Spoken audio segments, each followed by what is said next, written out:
Hi everyone, आज हम लोग करने वाले हैं फॉरेन एक्सचेंज। तो सबसे पहले समझते हैं कि फॉरेन एक्सचेंज रेट क्या होता है।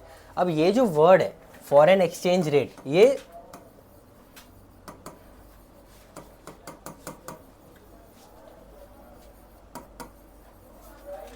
अब इसको मैं दो पार्ट में डिवाइड करूंगा, एक है फॉरेन एक्सचेंज और एक है रेट। तो फॉरेन एक्सचेंज क्या हो गया कि हमारी कंट्री को छोड़ के जितनी भी कंट्रीज है उनकी जो करेंसी है, that currency is known as foreign exchange. और जब मैं इन कंट्रीज की करेंसी को, एक कंट्री की करेंसी को दूसरी कंट्री की करेंसी के साथ एक्सचेंज करता हूँ, तो जिस रेट पे मैं उसे एक्सचेंज करूंगा, that rate is known as foreign exchange rate. So it refers to the rate at which currency of one country is exchanged with the currency of another country. For example, $1 is equals to 80 rupees. मतलब कि अगर मुझे $1 खरीदना है तो उसके लिए मुझे 80 रुपये देने पड़ेंगे। वैसे ही अगर किसी को ₹1 खरीदना है तो उन लोगों को 1/80 रुपीज़ देने पड़ेंगे। तो ये हो जाता है फॉरेन एक्सचेंज rate.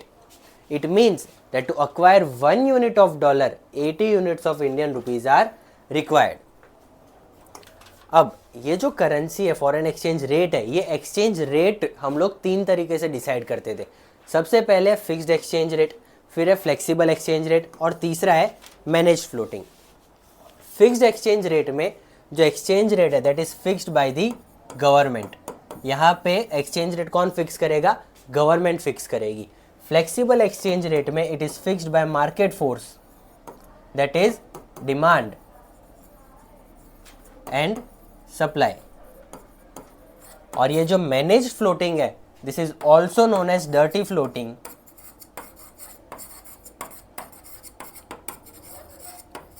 एंड यहां पे इसको हम कहते हैं हाइब्रिड, क्योंकि ये जो है वो फिक्स्ड एक्सचेंज रेट सिस्टम और मैनेज्ड एक्सचेंज रेट सिस्टम का स्मैशअप है।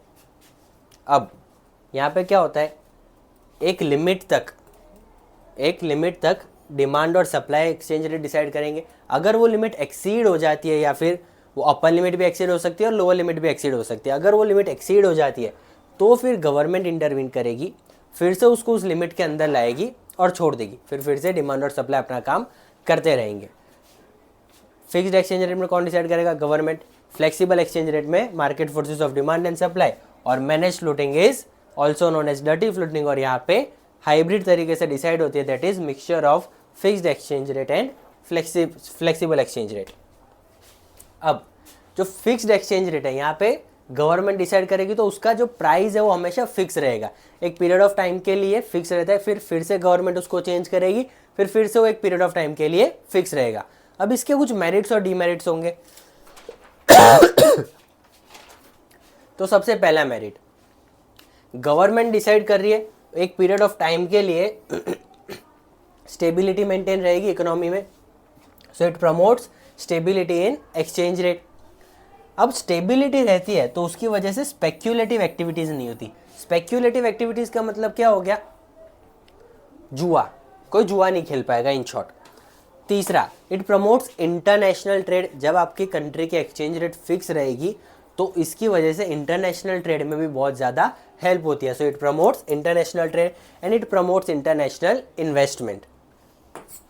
अब इसके कुछ डीमेरिट्स होंगे कि फिक्स्ड एक्सचेंज रेट को रखने के लिए हमें सबसे पहले तो बहुत ही ज़्यादा गोल्ड रिजर्व्स या फिर बहुत ही ज़्यादा रिजर्व्स रखने पड़ते थे।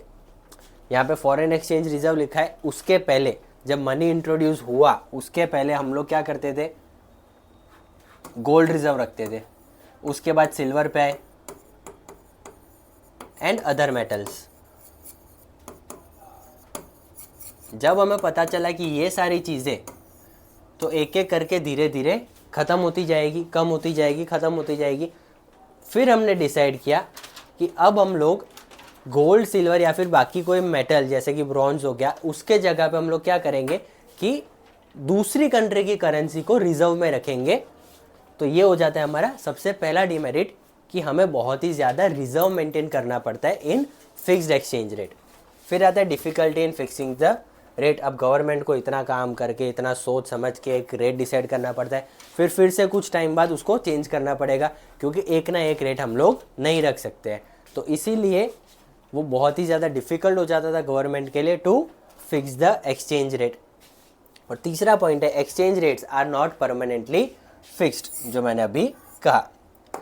अब flexible exchange rate, again flexible exchange rate के भी कुछ मेरिट्स और डीमेरिट्स होंगे। तो सबसे पहला मेरिट है कि यहाँ पे हमें ह्यूज फॉरेन रिजर्व मेंटेन करने की ज़रूरत नहीं थी, क्योंकि यहाँ पे कौन डिसाइड करता है, यहाँ पे it is decided by market forces of demand and supply.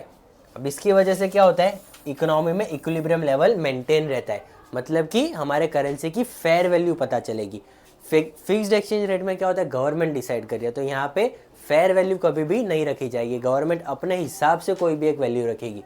और यहाँ पे डिमांड और सप्लाई के थ्रू जहाँ पे वो इंटरसेक्ट होंगे, जो इक्विलिब्रियम लेवल आएगा वो हमें फेयर वैल्यू शो करेगा।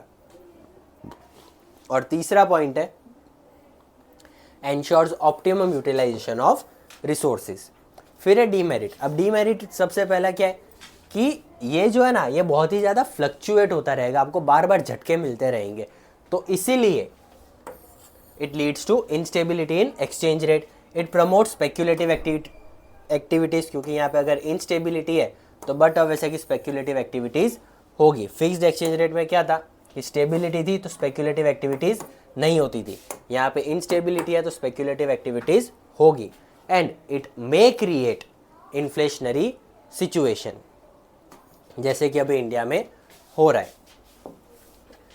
अब अगला टॉपिक आता है कि ये जो फॉरेन करेंसी या फॉरेन एक्सचेंज है, जो फॉरेन एक्सचेंज मतलब कि बाकी कंट्रीज की जो करेंसी है, उसको हम लोग डिमांड कब कब करेंगे। तो आता है डिमांड फॉर फॉरेन एक्सचेंज। सबसे पहला import of goods and services. अगर मैं बाहर की कंट्रीज से गुड्स एंड सर्विसेज इंपोर्ट करवाता हूँ तो हमें उन्हें पेमेंट करना पड़ेगा। पेमेंट करने के लिए मैं क्या करूँगा, मैं उस कंट्री की करेंसी को डिमांड कर रहा हूँ, क्योंकि मुझे पेमेंट उस फॉर्म में ही करना पड़ेगा। तो सबसे पहला हो जाता है import of goods and services. अगर आप लोग कोई भी एक स्पेसिफिक कंट्री में घूमने जाते हो, लेट्स से कि दुबई घूमने चले गए, अमेरिका घूमने चले गए, XYZ कहीं पे भी घूमने चले गए, तो वहाँ पे आपको वहाँ की करेंसी चाहिए होगी घूमने के लिए, खाने पीने के लिए, खर्चा करने के लिए। तो हम लोग यहाँ पे क्या करेंगे, हम डिमांड कर रहे हैं उस कंट्री की करेंसी को। फिर है यूनिलैटरल ट्रांसफर्स टू अब्रॉड। अब बहुत लोग ऐसे, कनाडा का जो अभी क्रेज़ चल रहा था अभी तक, तो बहुत सारे बच्चे कनाडा चले जाते हैं, स्टूडेंट्स कनाडा चले जाते हैं हायर स्टडीज़ के लिए या फिर जॉब के लिए। तो अब यहाँ पे क्या होता है, वहाँ पे जाके खुद तो कुछ करेंगे नहीं, मम्मी पापा को पैसे भेजने पड़ेंगे। तो ये होता है यूनिलैटरल ट्रांसफर्स, कि जब मम्मी पापा यहाँ से जो अपने बच्चे वहाँ पे गए हैं उनको पैसा भेजेंगे, that is known as unilateral transfer. या फिर मैंने मेरे कनाडा वाले चाचा को पैसा भेजा तो हो जाता है यूनिलैटरल ट्रांसफर्स। अब अगर मैं भेज रहा हूँ तो मतलब कि मैं कनाडा की करेंसी डिमांड करूँगा। So again it refers to demand for foreign exchange. फिर है purchase of asset in foreign countries. अगर मैंने दुबई में कोई प्रॉपर्टी खरीदी तो मुझे वहाँ की करेंसी चाहिए होगी प्रॉपर्टी खरीदने के लिए। सो ये हो जाता है purchase of assets in foreign countries. And the last one is speculation.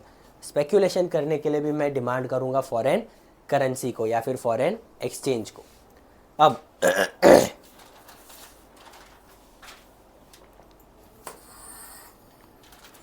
Demand of foreign exchange और एक्सचेंज रेट के बीच में इन्वर्स रिलेशन है। कैसा रिलेशन है? इन्वर्स रिलेशन है। अगर डिमांड बढ़ती है तो जो हमारा एक्सचेंज रेट है वो कम हो जाएगा, और अगर डिमांड कम होती है तो जो हमारा एक्सचेंज रेट है वो बढ़ जाएगा। Then supply of foreign exchange. अब जैसे जैसे मैंने अभी पहले वाले टॉपिक में बताया कि हम लोग डिमांड कब कब कर सकते हैं, वैसे ही सप्लाई कब करेंगे। जब हम लोग एक्सपोर्ट कर रहे हैं तो हमें पैसा मिलेगा, तो मतलब हमारे पास करेंसी आ रही है। सो supply of foreign exchange. Foreign investment. अब जैसे मैंने दुबई में कोई प्रॉपर्टी खरीदी, वैसे ही वहाँ के किसी बंदे ने यहाँ पे प्रॉपर्टी खरीदी, तो supply of foreign exchange. Canada वाले चाचा ने मुझे पैसा भेजा, again supply of foreign exchange. Speculation यहाँ पे भी आ जाएगा कि वहाँ का कोई सिटीज़न या फिर कोई पर्सन स्पेक्यूलेशन कर रहा है तो वहाँ से हमें सप्लाई होगा। अब अगर डिमांड में इन्वर्स रिलेशन था तो सप्लाई में क्या हो जाएगा, direct relationship between supply of foreign exchange and foreign rate. अगर सप्लाई बढ़ेगा तो एक्सचेंज रेट भी बढ़ेगा, अगर सप्लाई कम होगा तो एक्सचेंज रेट भी कम हो जाएगा। Got it. अगला है इक्विलिब्रियम रेट ऑफ एक्सचेंज, कि मार्केट में एक्सचेंज रेट कैसे डिसाइड होता है। बहुत ही सिंपल है, ये हमारा डिमांड कर्व, ये हमारा सप्लाई कर्व। जिस पॉइंट पे ये लोग मीट करेंगे, जिस पॉइंट पे डिमांड और सप्लाई इंटरसेक्ट हो रहे हैं, that is known as equilibrium point, और ये हो जाता है इक्विलिब्रियम प्राइस। अब ये जो रेट है, this rate is known as foreign exchange rate. ये जो रेट डिसाइड हुआ है, ये जो प्राइस यहाँ पे डिसाइड हुआ है, वो हो जाती है हमारी फॉरेन एक्सचेंज रेट। यहाँ पे किसने डिसाइड किया है, demand, market forces of demand and supply, मतलब ये कौन सा हो गया, फ्लेक्सिबल एक्सचेंज रेट। अब जो एक्सचेंज रेट है ना, उसके अंदर दो डिफरेंस होते हैं, एक होता है डेप्रिसिएशन और एक होता है डीवैल्यूएशन। तो सबसे पहले तो समझते हैं कि करेंसी डेप्रिसिएशन और करेंसी एप्रिसिएशन क्या होता है। करेंसी डेप्रिसिएशन का मतलब होता है कि जब हमारी डोमेस्टिक करेंसी की वैल्यू जो है, जब डोमेस्टिक करेंसी की वैल्यू जो है वो गिर जाती है in terms of foreign currency, it refers to depreciation of currency. Currency depreciation refers to fall in value of domestic currency in terms of foreign currency. इसका मतलब क्या हो गया कि हमारे कंट्री की जो करेंसी है वो लेस वैल्यूएबल हो गई in compare to foreign currency. अब इसकी वजह से होगा क्या, इसकी वजह से क्या होगा, बाहर के लोगों को हमारी कंट्री सस्ती लगेगी। समझाता हूं, देखो पहले $1 इज इक्वल्स टू 80 रुपीज था, तो मैं $1 में पहले इंडिया से 80 रुपए का सामान लेके जा सकता था। अब $1 इज इक्वल्स टू 85 रुपीज हो गया, तो अब मैं उतने ही पैसों में 85 रुपीज का सामान लेके जा सकता हूं। पहले मैं 80 रुपए का सामान लेके जा पा रहा था $1 में, अब क्या कर पा रहा हूं, मैं $1 में 85 रुपीज का सामान लेके जा पा रहा हूं, मतलब कि मैं ज्यादा क्वांटिटी लेके जा पा रहा हूं इन सेम अमाउंट। तो इसका मतलब क्या हो गया, करेंसी डेप्रिसिएशन, की हमारे कंट्री की जो करेंसी है उसकी value in compare to foreign currency कम हो गई है। अब इसकी वजह से क्या होगा, लोगों को हमारी कंट्री सस्ती लगेगी। So this will lead to rise in exports and fall in imports. क्योंकि अब अगर मुझे बाहर से कुछ मंगाना है तो मुझे $1 एक्वायर करने के लिए पहले 80 रुपए देने पड़ते थे, अब वही $1 एक्वायर करने के लिए 85 रुपीज देने पड़ेंगे। तो मैं इंपोर्ट कम करूंगा और एक्सपोर्ट ज्यादा करूंगा। So it leads to rise in export as domestic goods become cheaper in international market and fall in imports as foreign goods become expensive, due to which national income will rise. अब export बढ़ रहा है, import कम हो रहा है, मतलब कि inflow ज़्यादा है, लोगों के पास पैसा ज़्यादा आ रहा है, और एक्सपेंस कम है। एक्सपेंस क्या है, कम है। तो इसकी वजह से क्या होगा, हमारी नेशनल इनकम बढ़ जाएगी, क्योंकि लोगों का खर्चा कम हो रहा है और इनकम ज़्यादा जनरेट हो रही है। फिर आता है करेंसी एप्रिसिएशन। अब इसमें उल्टा होगा, अगर $1 इज इक्वल्स टू 80 रुपीज़ था, तब $1 इज इक्वल्स टू 75 रुपीज़ हो गया। मतलब कि हमारे कंट्री की जो करेंसी है उसकी value in compare to foreign currency बढ़ गई। अगर मुझे पहले $1 एक्वायर करने के लिए 80 रुपए देने पड़ते थे, तो अब वही $1 एक्वायर करने के लिए 75 रुपीज़ देने पड़ेंगे। तो मतलब मेरे लिए बाहर की कंट्री अब सस्ती हो गई। तो अब इसकी वजह से क्या होगा, मैं इंपोर्ट ज़्यादा करूँगा और लोगों के लिए हमारी कंट्री एक्सपेंसिव हो गई है, तो एक्सपोर्ट कम हो जाएगा। अब अगर मैं इंपोर्ट ज़्यादा कर रहा हूँ, मतलब कि पैसा ज़्यादा दे रहा हूँ, खर्चा ज़्यादा कर रहा हूँ, और एक्सपोर्ट कम हो रहा है, मतलब कि इनकम कम जनरेट हो रही है। So this will lead to fall in national income. समझ गए?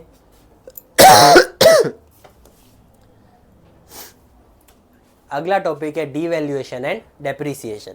अब डीवैल्यूएशन और डेप्रिसिएशन के बीच में बहुत ही माइनर डिफरेंस है। जो डीवैल्यूएशन है वो फिक्स्ड एक्सचेंज रेट में होता है। कहाँ पे होता है? फिक्स्ड एक्सचेंज रेट में। और जो डेप्रिसिएशन है वो फ्लेक्सिबल एक्सचेंज रेट में होगा। करेंसी डेप्रिसिएशन मतलब कि $1 जो 80 था वो $1.85 हो गया है। तो इसमें भी डिवैल्यूएशन में भी सेम ही चीज़, $1.80 का $1.85 हो गया है, सेम चीज़। बस फ़र्क इतना है कि यहाँ पे कौन करता है? डिमांड एंड सप्लाई, और यहाँ पे कौन करेगा? गवर्नमेंट। तो अगर गवर्नमेंट ने जानबूझ के किया तो डिवैल्यूएशन, अगर डिमांड और सप्लाई की वजह से हुआ तो डेप्रिसिएशन। फिर the third point is exchange rate system. किसके अंदर आता है? डिवैल्यूएशन होगा फिक्स्ड एक्सचेंज रेट में और डेप्रिसिएशन होगा फ्लेक्सिबल एक्सचेंज रेट में। Foreign exchange market. अब फॉरेन एक्सचेंज मार्केट क्या है? It is a form of market where currencies are bought and sold. एक मार्केट है जहां पे मैं फॉरेन करेंसीज को खरीद सकता हूं और बेच सकता हूं।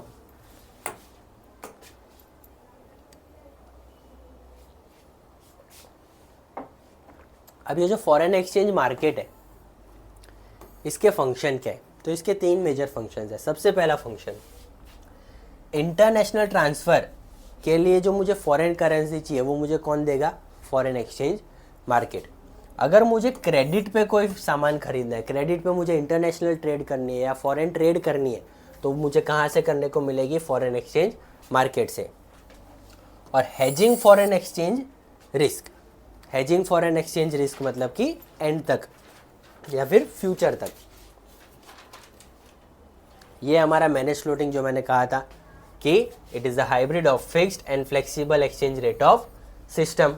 In this system, the exchange rate is determined by market forces to a limit that is fixed by central bank. If the exchange rate crosses this limit, central bank will interfere and use foreign exchange reserves जो उनके पास पहले से पड़े हुए हैं, till the point where exchange rate comes back to the desired values. If the exchange rate rises, RBI will be selling dollars in return of rupees, which will decrease the money supply of domestic currency, hence the exchange rate will decrease. समझो, अगर exchange rate ज़्यादा बढ़ जाता है तो RBI क्या करेगी कि डॉलर्स का सप्लाई बढ़ा देगी और रुपीस खरीदती जाएगी। अब डॉलर्स का सप्लाई बढ़ गया, उसके सामने रुपीस खरीद रही है, तो मार्केट में से रुपी का मनी सप्लाई कम हो जाएगा और डॉलर्स का बढ़ जाएगा। अब समझो, हमने क्या पढ़ा था कि डिमांड और फॉरेन एक्सचेंज रेट के बीच में इन्वर्स रिलेशन होगा और सप्लाई और फॉरेन एक्सचेंज रेट के बीच में डायरेक्ट रिलेशन होगा। तो यहाँ पे अगर रुपीस की डिमांड बढ़ रही है मार्केट में से, मैं उसको हटा रहा हूँ, तो मतलब कि कम होती जाएगी, फॉरेन एक्सचेंज क्या होगा? गिरता जाएगा। So this will lead to decrease in foreign exchange rate. If the exchange rate falls, RBI will be selling rupees, मतलब सप्लाई बढ़ा देगा, और अगर सप्लाई बढ़ेगा तो इसकी वजह से एक्सचेंज रेट भी बढ़ जाएगा। समझ गए? ये हो गया आपका managed floating. It is also known as dirty floating.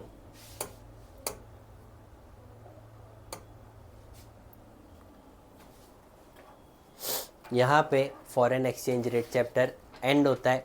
मिलते हैं अगले लेक्चर में, तब तक के लिए राधे राधे।